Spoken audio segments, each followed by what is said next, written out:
Eh bien bonjour à toutes et à tous et bienvenue dans cette nouvelle vidéo sur l'actualité de l'AS Saint-Étienne. Je suis très heureux de vous retrouver aujourd'hui, on va aborder encore beaucoup de sujets. On va notamment parler du premier match des Verts qui est désormais fixé, ce sera le 10 juillet prochain, mais on va y revenir tout de suite. Ensuite, nous allons faire un point sur le mercato, on va parler de Mady Camara avec un club italien très intéressé par le milieu stéphanois. On va également parler de Gravillon, Gravillon qui est pisté par l'AS Saint-Étienne depuis très longtemps et qui a accordé une interview à Ouest France. Ensuite, nous allons parler du titre de champion de France, le 10e titre qui date d'il y a 40 ans pour l'AS Saint-Étienne. Et enfin, je voudrais terminer cette vidéo en parlant d'un nouveau sponsor. Le sponsor est déjà à Saint-Étienne, mais il sera le sponsor principal sur le maillot la saison prochaine. Donc tout d'abord, nous allons parler de ce rendez-vous qui sera le 10 juillet prochain face au Puy, le partenaire de l'AS Saint-Étienne, club partenaire des Verts. Ce sera donc le 10 juillet prochain pour affronter ce club de National 2. Ils n'ont pas disputé beaucoup de matchs cette saison au vu de l'arrêt de championnat le 20 octobre environ. Il me semble que c'était vers cette date-là. Et depuis, le championnat de National 2 n'a jamais repris.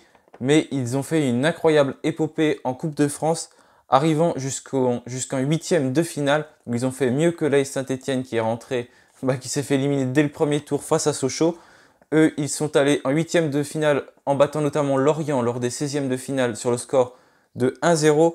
Mais ils s'étaient inclinés le tour suivant face au club de Rumilly qui a fait une incroyable épopée également en s'inclinant 4-0 face à eux. Mais sinon, voilà, ce club avait fait un très beau parcours en Coupe de France. Donc ce match sera donc le 10 juillet prochain au centre sportif Robert Herbin, donc à Saint-Étienne, à l'Etra. Ce sera donc à suivre en direct sur SSE TV à partir de 18h30. Donc voilà pour le premier match amical des Verts. Les Verts qui, je le rappelle, reprendront les entraînements dès le 28 juin. Donc ils vont commencer face à une équipe de National 2. Donc c'est normal, c'est le premier match de reprise. On va s'attaquer à des formations qui paraissent plus faibles, même s'il faut se méfier du Puy parce que vu le parcours qu'ils ont fait en Coupe de France. Mais voilà, Saint-Étienne abordera son premier match le 10 juillet prochain face au Puy. J'espère que ce match ne sera pas à huis clos et qu'on pourra s'y rendre pour aller encourager les Verts après plus d'un an d'attente, même s'il y avait eu quelques spectateurs en début de saison, mais la dernière grosse affiche remonte face à Bordeaux en championnat pour le dernier match et avant le match face à Rennes. Dans tous les cas, j'espère qu'on pourra reprendre avec une saison normale. Et en revoyant un peu du public dans les stades, ce serait vraiment super et ça ferait du bien à l'AS Saint-Étienne parce que je pense que le public permet de ramener beaucoup de points au chaudron. On a bien vu cette année que sans nos supporters, ça a été compliqué de ramener des points et l'AS Saint-Étienne s'est très peu imposé à Geoffroy Guichard et a même beaucoup perdu. Donc voilà, j'espère vraiment que cette année sera meilleure. Mais en tous les cas, le premier match est programmé. Ce sera donc le 10 juillet face au club partenaire du Puy au centre sportif Robert Herbin à 18h30 et à suivre également sur sse.tv. Donc maintenant nous allons parler du mercato et notamment de Mady Camara. C'est une information que j'ai vue sur le site Potocaré et qui vient de la Gazzetta dello Sport, un journal italien. Et ce journal indique que le club du Milan AC, qui a terminé deuxième de Série A, est très intéressé par notre milieu de terrain défensif, Mady Camara. Pour rappel, il est lié au club jusqu'au 30 juin 2024. Sa valeur estimée par Transfermarkt est de 5 millions d'euros. Mais pour moi, ce serait vraiment une terrible erreur de le vendre pour ce prix-là, vu la saison qu'il nous fait et vu l'importance pour nous qu'il a au milieu de terrain. C'est vraiment devenu un des cadres de cette équipe. Depuis son prêt à Laval, il s'est totalement métamorphosé, a pris de l'expérience. Et ce serait vraiment une grande perte pour les Saint-Étienne de vendre Mady Camara qui est jeune en plus, il a 22-23 ans, il est 1998. Donc vendre ce joueur qui montre vraiment en puissance pour un prix de 5 millions d'euros, je pense que si ce transfert s'effectue, ce ne sera pas 5 millions d'euros, c'est juste le prix estimé par Transfermarkt. Des fois, ils ne sont pas vraiment très justes leur prix, mais c'est juste pour se donner un ordre d'idée. Mais voilà, Mady Camara est lié au club jusqu'au 30 juin 2024. Cette saison, il a disputé quasiment tous les matchs de Ligue 1, 37 matchs, 3 buts, 2 passes décisives. C'est devenu vraiment le titulaire indiscutable de cette équipe et qui est rentré totalement dans les plans de Claude Puel, qui, même avec des absents, on l'a bien vu face à Dijon, a pu le faire jouer au poste de latéral droit. C'est un véritable couteau suisse. Il s'adapte à tous les postes, même si c'est dommage, quand il n'est pas au milieu de terrain, ça se voit énormément. Mais j'espère vraiment que Mady Camara ne partira pas. Si on pourrait réussir à conserver notre milieu de terrain, Gourna, Neyou, Camara, ce serait vraiment une très belle chose, même si je doute que ces 3 joueurs resteront. Il y en a forcément un qui va partir vu nos problèmes financiers. Il va falloir faire des ventes. Mais s'il faudrait en garder un des 3, pour moi, c'est vraiment Mady Camara. Hein. Il est devenu indispensable. Et si on perd encore lui, ce guerrier-là, plus Mathieu Debuchy, qu'on a déjà perdu en tant que guerrier, ça peut vraiment faire beaucoup de mal l'année prochaine. Et on n'aurait plus de vrais guerriers sur le terrain, de joueurs qui sait vraiment mouiller le maillot, qui sait remotiver ses troupes. Donc voilà, j'espère vraiment que Mady Camara va rester. Mais en tous les cas, c'est le Milan AC, le deuxième club de Série A cette année qu'il le piste. Donc pour lui, forcément, je pense qu'il n'est pas insensible à ce club. C'est logique, hein, quand un club comme ça piste un joueur, le joueur forcément est très intéressé et très attentif à ce qu'il se passe. Mais je ne sais pas en tous les cas si Mady Camara souhaite rester ou non. Mais j'espère en tout cas. Donc voilà, concernant le mercato pour Mady Camara. Et on a des nouvelles du défenseur central de Lorient qui est prêté jusqu'à Lorient officiellement jusqu'au 30 juin 2021. Donc dans moins de 30 jours, il quittera Lorient. Il est prêté par l'Inter Milan et Saint-Etienne le piste.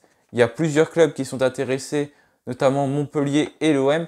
Et dans une interview accordée au Ouest France, c'est pareil, j'ai eu l'information sur le site footsurset.fr, le défenseur de Lorient, le défenseur de l'Inter Milan a déclaré: quand je me dis que Montpellier, la SSE, l'OM me suivent, c'est sûr qu'on jette un œil et qu'on reste attentif. Donc voilà, il confirme les informations que l'on évoque, comme quoi il est pisté par la Saint-Etienne. On voit que ce n'est pas quelque chose de faux, puisque même lui parle de Saint-Etienne. Donc ça veut bel et bien dire que Saint-Etienne est très attentif à Gravillon et il n'est pas insensible non plus au club. Donc ça fait plaisir à voir. Son contrat se termine avec son club de l'Inter Milan en juin 2023. Il est âgé de 23 ans et cette saison, avec Lorient, il a joué 26 matchs pour 1 but et 2 passes décisives. Donc voilà, concernant Gravillon qui était prêt à Lorient, Lorient qui a vraiment fait une bonne affaire en s'attachant ses services cette saison, car il est vraiment monté en puissance et a permis certainement également à Lorient de se maintenir. Donc c'est un défenseur pisté par Saint-Etienne comme beaucoup d'autres évoqués pour remplacer Pape Cissé qui ne prolongera pas puisque sa valeur est beaucoup trop élevée. Avec ses 13 millions d'euros, c'est impossible pour Saint-Etienne de payer ce montant.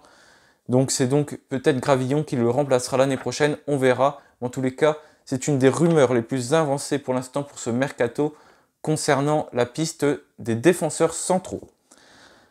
Maintenant, on va parler des 40 ans de l'étoile de l'AS Saint-Etienne.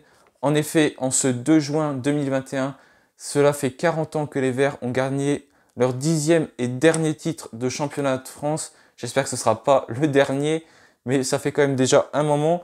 Et pourtant, les Verts sont toujours à la première position avec leurs 9 titres, avec leurs 10 titres. Derrière, c'est Marseille avec 9 titres et le PSG avec 9 titres également.